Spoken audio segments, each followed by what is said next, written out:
Hace tiempo en Arcadia Zona 51 os hablamos de algunos lugares abandonados que podemos visitar a la hora de experimentar miedo.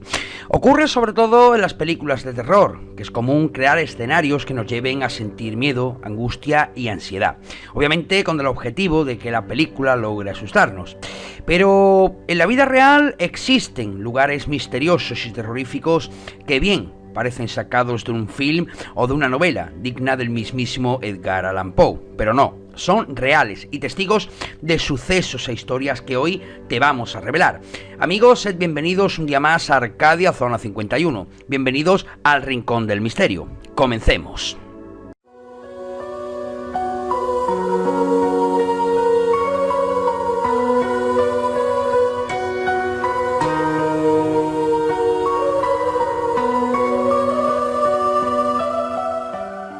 Durante casi 50 años, la ciudad de Craco, en el sur de Italia, ha permanecido deshabitada. Aquí, oscuras ventanas observan a los eventuales viajeros como cuencas de ojos vacíos y las calles y edificios de esta población medieval parecen haberse despoblado literalmente de la noche a la mañana, abandonados a la espera de que el paso del tiempo los convierta en ruinas. Craco fue en el pasado un centro monástico, una población medieval y un centro educativo que contaba con universidad, castillo, iglesia y varios palacios. A día de hoy, gracias al dramático paisaje y a su atmósfera única, Craco se ha convertido en escenario de muchas películas, como por ejemplo algunas escenas de Quantum of Solace de James Bond y la escena del ahorcamiento de Judas en La Pasión de Cristo de Mel Gibson. Craco es una antigua villa medieval situada en la región italiana de Basilicata, zona propensa a terremotos, situada a unos 40 kilómetros tierra adentro desde el Golfo de Taranto, en el empeine de la Bota de Italia. El asentamiento ocupa una formación rocosa por encima de las colinas circundantes, estando su arquitectura perfectamente integrada en el paisaje. Encaramada estratégicamente en lo alto de un risco de 400 metros de altura y dominando desde ahí las vistas de los áridos campos del sur de Italia, la ciudad fantasma ofrecía en su época vistas panorámicas y un magnífico puesto de vigilancia contra posibles atacantes. La ciudad fue fundada alrededor del año 540 después de Cristo por griegos que se habían adentrado en la región desde la costa de Basilicata. Por aquel entonces, Craco se llamaba Montedoro. Se han encontrado tumbas que datan del siglo VIII, lo que sugiere que el asentamiento original puede remontarse a la Edad del Hierro.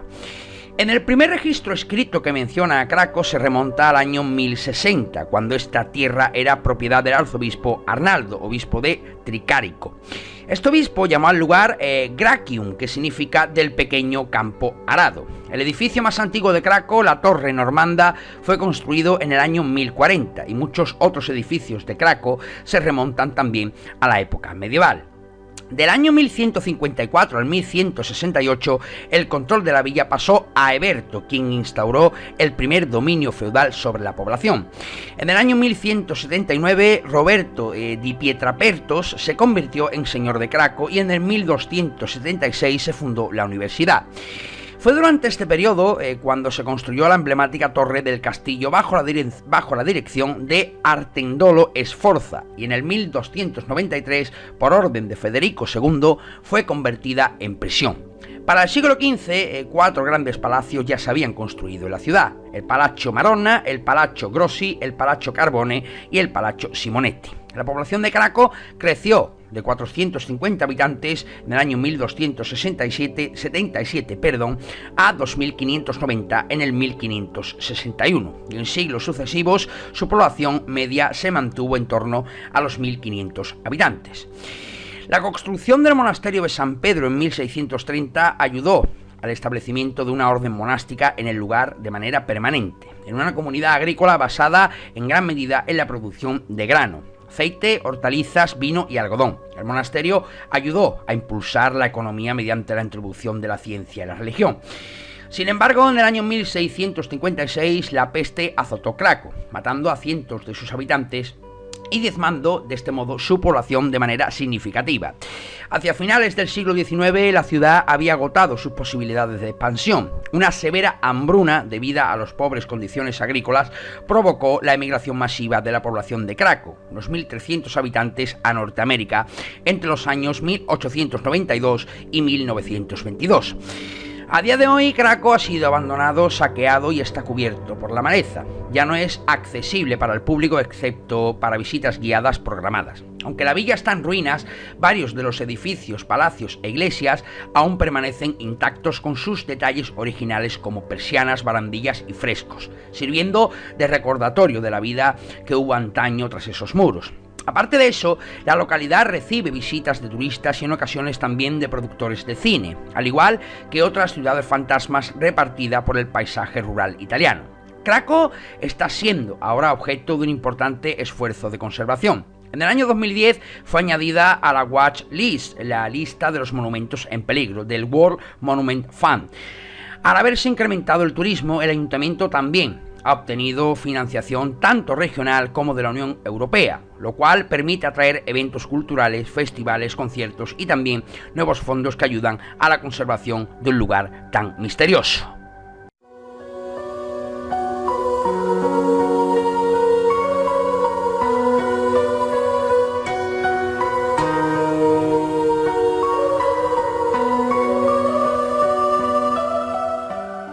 También conocido como Pravalgal Fort, está localizado en la India, exactamente en la zona entre Pambel y Materán, en la espectacular área de los Ghats occidentales. Para acceder a este lugar debes tener al menos ganas de afrontar un fuerte desnivel, pero si tienes espíritu de montañero tampoco creo que vaya a ser una empresa arduamente complicada. Dicen que la subida da miedo, pero nada que no pueda superar un caminante. Es obvio que lo curioso del lugar es el acceso y el entorno. El hecho de estar en un sitio privilegiado de la naturaleza fantástica es todo un premio. Para acceder a esta antigua fortaleza se tallaron a mano unos peldaños en la roca que costarían sudor y lágrimas. Paso a paso, escalón a escalón, se asciende por esta escalera de vértigo que nos lleva a las puertas de Calabantin Durg. Para dar más emoción y como si de un castillo de Juego de Tronos se tratara, los pasos cortados en la roca no tienen ninguna seguridad y están expuestos al irremediable vacío. No hay barandillas de seguridad ni cables quitamiedos, solo tus pasos y tu tenacidad te llevarán a la cumbre. Además, el problema, como todo buen montañero sabe, es que subir siempre es lo fácil. El momento complicado aparece cuando debes bajar por las escaleras empinadas y cruzar nuestros dedos por no tener que cruzarnos con algún turista que vaya de subida. Es aquí donde pondrás a prueba tu vértigo y quizá tu templanza. La principal leyenda que hay que explicar por ser la más conocida y la que tiene mayor aceptación es la que sigue. Cuentan los libros que esta fortaleza fue construida para capricho de una reina llamada Calabantin, pero poco más se sabe de esto. Después pasó por varias manos y como a mediados del siglo XV, que fue cuando el primer ministro se hizo cargo del lugar. Más tarde, el pueblo mongol se quedó con Pravalgat y otras construcciones, pero en 1657 Shivaji le arrebató a los mongoles este lugar. Las mujeres mongoles que moraban en el fuerte se suicidaron para no ser capturadas por los indios. Ellas decidieron acabar con sus vidas autoinmolándose para asegurarse de la muerte más honorable posible, una tradición del pueblo mongol. Sin embargo, otras muchas son las historias que rodean este lugar, historias que en otro momento serán contadas.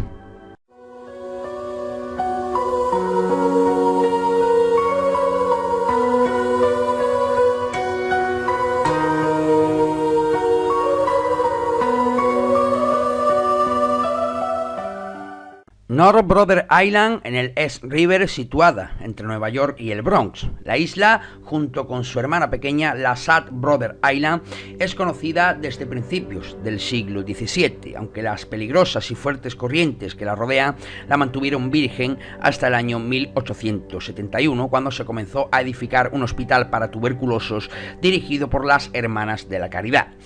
En 1885 la isla es adquirida por la ciudad de Nueva York y sobre el primer hospital se edifica uno nuevo de mayor tamaño destinado a tratar enfermos con enfermedades infecciosas como la fiebre tifoidea, la tuberculosis, el sarampión, la difteria, la escarlatina o el polio. Desde el Bronx se establece una línea de ferry para el transporte de personas y materiales hasta la isla. Este será el único medio de comunicación con el continente, ya que hasta el año 1894 el complejo carecía de telégrafo y teléfono. Las condiciones sanitarias del hospital eran pésimas. Muchos de los enfermos, en lugar de mejorar de sus enfermedades, empeoraban por el clima húmedo y los inviernos largos y fríos del lugar. Debido al hacinamiento, algunos de los enfermos tenían que dormir en tiendas improvisadas en los jardines, y cuando las estufas de leña que se usaban para calentar los pabellones fueron foco de no pocos incendios, en 1892, durante un brote de tifus, el hospital tenía alrededor de 1.200 enfermos, sobrepasando con creces toda su capacidad.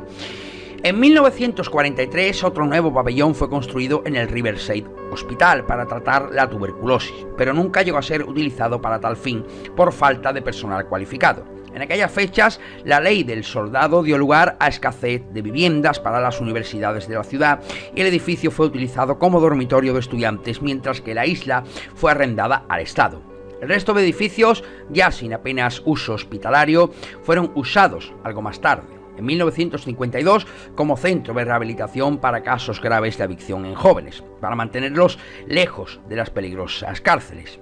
El sistema, debido a la corrupción, no funcionó nada bien y el Riverside, junto a toda la actividad en la isla, cesó en 1963 para no volver a usarse jamás. En la actualidad está cerrada al público y es patrullada a menudo debido a la proximidad de un complejo carcelario en las cercanas Islas Rikers. Las dos islas son ahora un santuario de aves, quizás lo que siempre debieron ser.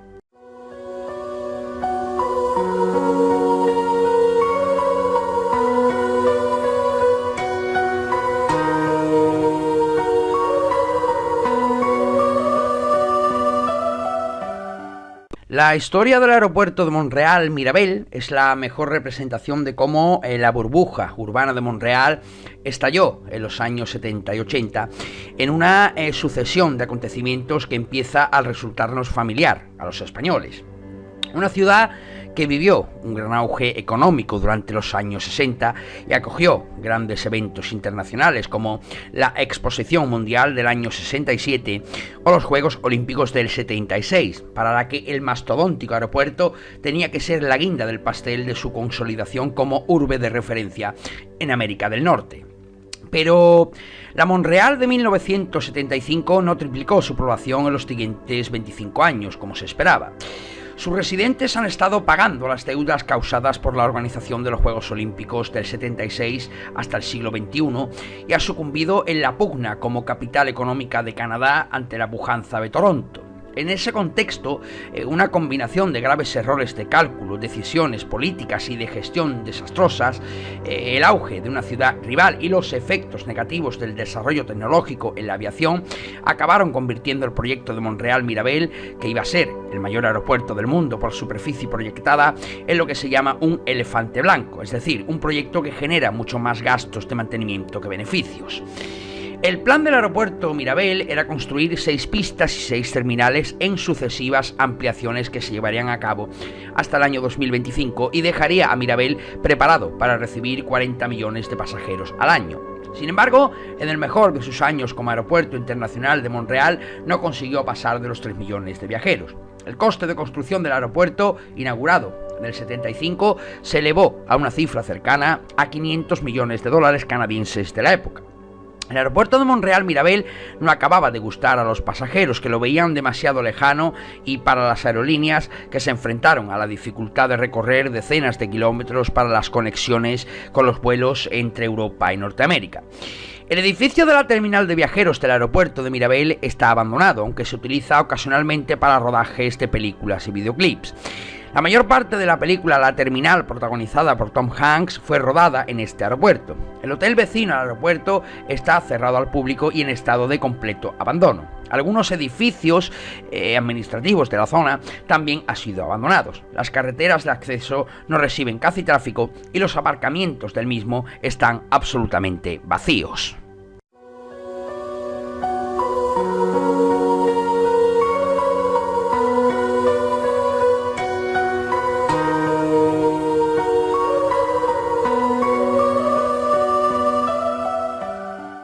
Dicen que aquellos que se quitan la vida quedan en el limbo, una dimensión entre el más allá y nuestro mundo. Tal vez por eso, en el salto del Tequemada aún se siente la energía de los caídos al abismo. Así vota la magnitud de personas que han perdido la vida que los lugareños lo llaman el Lago de los Muertos, situación que obligó a las autoridades durante años a poner letreros que animaban a la gente a solucionar sus problemas o a tener un policía custodiando el sitio. Uno de los espectros más vistos por algunos es una monja que al parecer cayó en el accidente de una chiva en el siglo pasado. Uno de tantos relatos que cuenta con un testigo desde siempre, la Virgen de los Suicidas. A mediados del siglo pasado, los suicidios en el Tequemada eran casi una persona por día. Uno de esos ocurrió en 1932 con el deceso de Alberto Campos, quien, como tradición, dejó una carta explicando el porqué de su muerte. Quizás, debido a los múltiples decesos que ha habido en el lugar, son muchos quienes reportan extraños sonidos, gritos pidiendo auxilio y apariciones fantasmales. Solo el tiempo y el esfuerzo permitirán ahuyentar a los fantasmas del abandono y quizás también de los suicidas de este hermoso paisaje natural.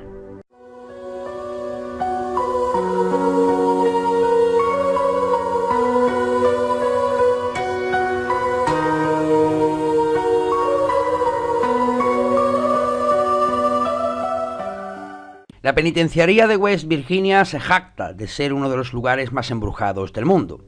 Cientos de personas murieron dentro de ella, tanto criminales condenados a la muerte como algunos reos víctimas de disturbios dentro del lugar. Por ello, rondan por el lugar los fantasmas de los caídos que aún no encuentran la paz. Es una gran estructura de piedra con estilo gótico similar a Joliet en tamaño. Se construyó en Mansville, ya que este lugar estaba muy cerca de la capital de Wheeling. El primer edificio en terminarse fue el North Wagon, construido por 150 reclusos. La primera fase de la prisión estuvo terminada en 1876, lista para abrir sus puertas. Al comenzar, los prisioneros trabajaban dentro de la penitenciaría desarrollando diversas funciones como herrería, carpintería, pintura, entre otros oficios. Se comenzaba a cultivar alimentos para los mismos reos, incluso una mina de carbón fue abierta en 1921, siendo autosuficiente y ahorrando al Estado una gran cantidad de dinero. Sin embargo, todas las torturas que tenían a cabo en el lugar, las muertes violentas, los disturbios y las ejecuciones, son una buena fuente para que diversos fantasmas ronden por el lugar. Además, se decía que la cárcel había sido construida en un cementerio nativo. La capilla, las regaderas, el Sugar Shack y la entrada principal son algunos de los lugares donde se han visto más apariciones. Los fantasmas que han sido más vistos por los turistas y encargados son los de un intendente que trabajaba en el sótano, el cual indicaba a los guardias sobre los actos negativos de los reos, quienes lo asesinaron por esto. Se dice que Arville Paul Atkins es un prisionero que habita en la sección de las horcas, ya que al ser colgado cayó terriblemente lastimándose. Los oficiales lo tomaron y le repitieron el ahorcamiento. Por otra parte, el prisionero Roberts ha sido visto en su celda donde fue asesinado. El lugar que más actividad paranormal presenta es el área conocida como Sugar Shack. El lugar era una parte para la recreación durante el invierno. Muchos actos violentos se suscitaron en este lugar debido a que los prisioneros eran poco vigilados, aunque nadie murió ahí, pero representaba un lugar de sufrimiento. Al ser un lugar abierto para turistas, muchos de ellos han reportado ciertas apariciones en el lugar. Equipos de investigación paranormal también han podido captar algunas apariciones en este lugar, convirtiéndolo así en uno de los más embrujados de los Estados Unidos.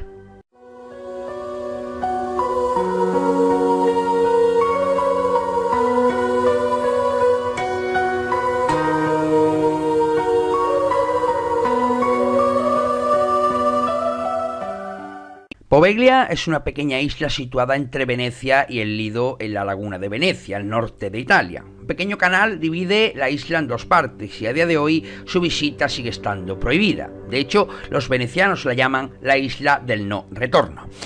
No es un lugar especialmente violento en cuanto a oleaje se refiere, pero algunas veces este es capaz de arrastrar restos humanos carbonizados procedentes de la historia más terrorífica que podamos imaginar.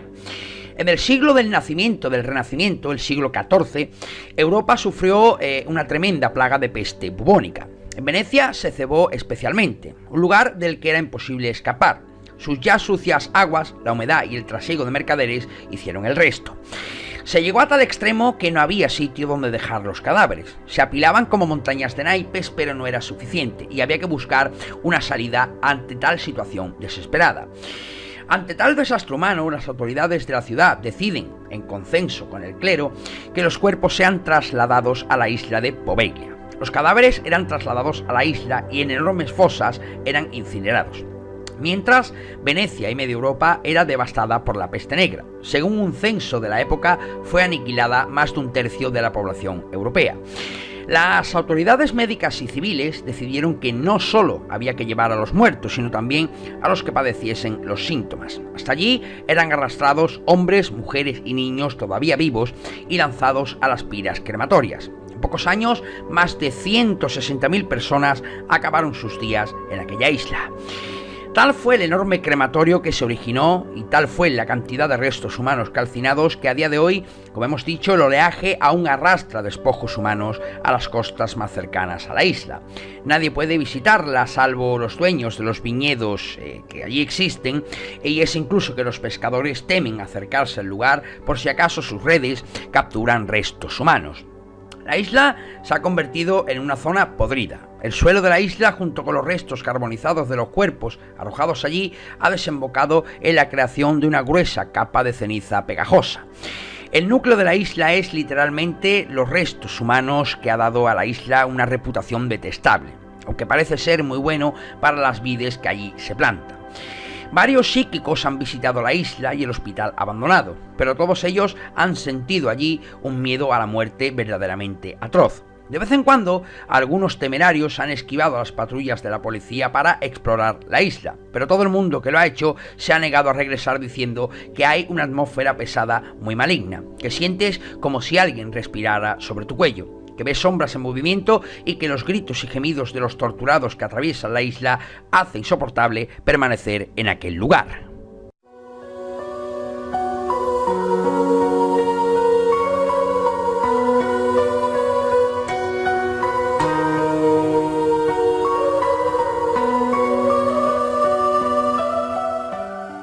Durante casi 50 años, la iglesia de San Jorge en la localidad de Lukova, en República Checa, yacía abandonada. La última congregación celebrada en esta iglesia data del siglo XIV.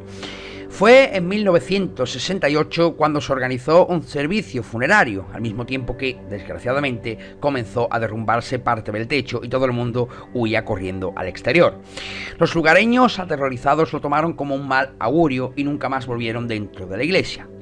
El templo quedó a merced de los comunistas, quienes saquearon todo lo que en el interior tenía valor, como pinturas, estatuas e incluso la campana y la torre del reloj. El órgano de la iglesia fue dañado durante aquellos saqueos.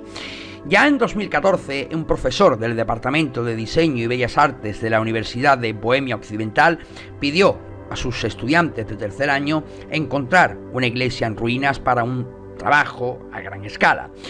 Cada estudiante tenía que encontrar por sí mismo su propia iglesia. Algunos estudiantes encontraron iglesias que únicamente contaban con la base o algunas paredes. Pero Jakub Hadrava, uno de esos alumnos, sabía exactamente dónde encontrar una iglesia abandonada pero casi intacta. Hadrava se puso en contacto con un residente local llamado Peter Kolk, responsable de la abandonada iglesia, y empezó a interesarse por reparar el templo. Aunque no muy bien estado, la iglesia de San Jorge no estaba mal del todo. Su techo fue dañado, pero el interior todavía era funcional, y eso es todo lo que Hadrava necesitaba para su escultura. Hadrava construyó más de una docena de figuras fantasmales de tamaño natural vestidas con túnicas para posteriormente sentarlas en los bancos de la iglesia. La fantasmal instalación de Hadrava atrajo una enorme cantidad de atención, lo que se tradujo en una cantidad importante de visitantes de todas partes del mundo. Peter Kolk dice que recibió turistas de Alemania, Inglaterra, Australia, Brasil o Rusia, entre otros lugares. Con el tiempo, diferentes artistas han realizado proyectos similares con otras tantas iglesias abandonadas. Ahora, y gracias a Hadrava, Peter Kolk ha conseguido suficientes fondos para instalar un techo nuevo. Se espera que la iglesia pronto sea restaurada a como lucía antiguamente cuando se encontraba en pleno auge.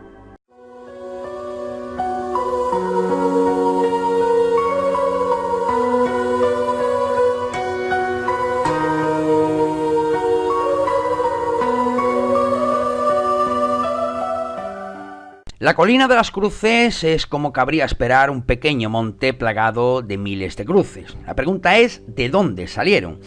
La versión más extendida dice que los lituanos empezaron a colocarlas allí de manera espontánea en 1831 y en 1863, después de dos rebeliones fallidas contra la Rusia zarista. Los familiares de las víctimas, al no poder recuperar los cuerpos, pusieron una cruz por cada uno de los caídos. Se calcula que de las escasas 20 cruces iniciales se pasó a casi 200 antes de finalizar el siglo. Y es que la colina de las cruces tomó fama no solo como lugar de culto católico, sino como símbolo de la resistencia contra el invasor. Durante las siguientes décadas, esta vez bajo ocupación soviética, los lituanos continuaron rebelándose y colocando cruces en la colina pese a las prohibiciones y los numerosos derrumbes que provocaron las autoridades comunistas. Así pues, este ha sido por décadas un lugar de devoción a la fe católica, pero sobre todo un símbolo de la independencia lituana, alcanzada finalmente en 1991.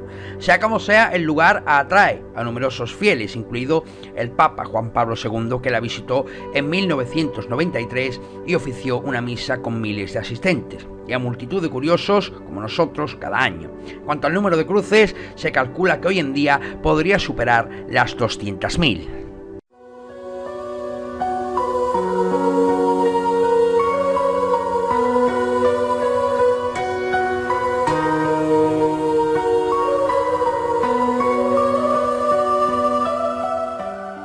La clásica imagen del paraíso es la de una isla con playas de arena blanca, aguas cristalinas y altas palmeras. Un lugar en el que cualquiera querría pasar una larga temporada de vacaciones o incluso toda la vida si pudiese permitírselo.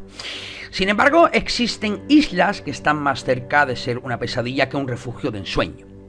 En Arcadia ya os hemos hablado, por ejemplo, en la primera parte de esta serie de vídeos sobre lugares abandonados, de la aterradora isla de las muñecas de Xochimilco, en México, pero indudablemente la brasileña isla da Caimada Grande es mucho más horripilante. Allí no encontrarás más que serpientes venenosas. A la isla da Caimada Grande es un infierno terrenal para quienes sufren ofidiofobia, miedo crónico a esta clase de animales. Cuenta con su propia especie endémica, la Bothrops insularis, una serpiente distinguible por su característico color dorado, más claro en la parte inferior. Su longitud media es de 70 centímetros, pero se han detectado ejemplares de más de 1 metro. Se alimentan principalmente de las aves que cometen la imprudencia de detenerse a descansar en la isla. Si se posan en el lugar equivocado, jamás vuelven a alzar el vuelo. Al no cruzarse con humanos con demasiada frecuencia, no hay datos reales sobre el poder de su veneno. Lo que sí sabemos es que el 90% de las muertes por picaduras de serpiente registradas en Brasil se deben al mordisco de reptiles de esta familia, muy similares a las que viven en la isla. Eso fue lo que arruinó el proyecto para explotar la isla da Caimada Grande con una plantación de bananas. ¿Quién podría atreverse a trabajar en un sitio en el que la muerte acecha en cada rincón? Como no podría ser de otro modo, este enclave del Océano Atlántico cuenta con su propio relato de terror. En la isla hay un faro, que en la actualidad funciona de manera automática, sin operarios. Dice la leyenda que hace años, cuando todavía estaba manejado por trabajadores, las serpientes se colaron en él por la noche y acabaron con la vida de una familia entera. Padre, madre y 3 hijos. No sabemos si es realidad o ficción, pero por lo que pueda suceder, conviene no acercarse demasiado a la isla da Caimada Grande.